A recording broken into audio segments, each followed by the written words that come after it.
Everyone knows that the reason those coffee shop drinks taste so good is the flavored syrup. But you don't have to spend up to $10 on an artificially flavored mermaid latte because we're going to show you how to make an unbelievable gingerbread syrup in less time than it takes to drive to the nearest coffee box. All it takes is a few simple, real ingredients like brown sugar, molasses, cinnamon, nutmeg, ginger, and vanilla.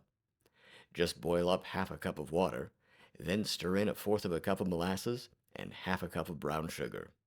Then add 1 teaspoon of cinnamon, 1.5 teaspoons of ginger, a half a teaspoon of nutmeg.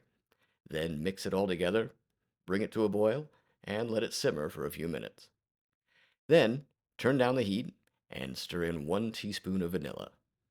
Just one batch is enough authentic homemade syrup to make at least 8 gingerbread lattes like this one. And you can get all these ingredients through the links in the description for about the cost of just one flavored latte at a coffee shop.